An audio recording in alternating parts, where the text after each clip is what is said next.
विश्वासघातकी लोकांना साप म्हटल्या गेलेलं आहे।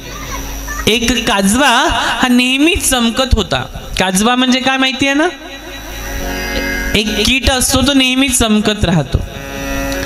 तो काजवा नेहमी चमकत राहायचा आणि त्या चमकणाऱ्या काजवाचा पाठलाग एक साप करत होता।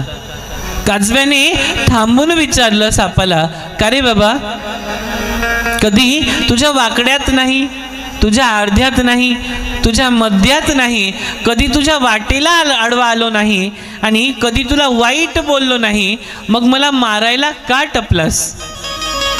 तो काजवा त्या सापाला म्हणतोय।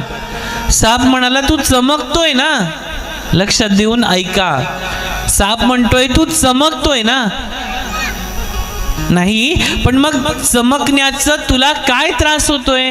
माझ्या चमकण्याने तुला काय त्रास होतोय?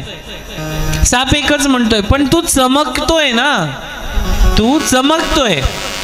अरे पण मी माझ्या मस्तीमध्ये चमकतोय असं काजवा म्हणतोय। साप म्हणतोय, म्हणून तर तुला गिळायला टपलोय ना। असे बरेच साप काजव्यांनो तुमच्या आजूबाजूला आहेत, तुमच्या पाठीमागे लागलेले आहेत दररोज। मग काय चमकायचं थांबून द्यायचं का? आपण उंच शिखर गाठायचं आहे आपल्याला, तो थांबवायचा का? एक लक्षात घ्या, ज्या दिवशी तुम्ही चमकायचं बंद केलं, ज्या दिवशी तुम्ही थांबलात, त्या दिवशी साप सोडा, रंग बदलणारे सरडे पण तुमच्या मार्गावरती येणार नाही। म्हणून नेहमी चमकण्याची प्रतिष्ठा आपल्या अंगी बाळगा।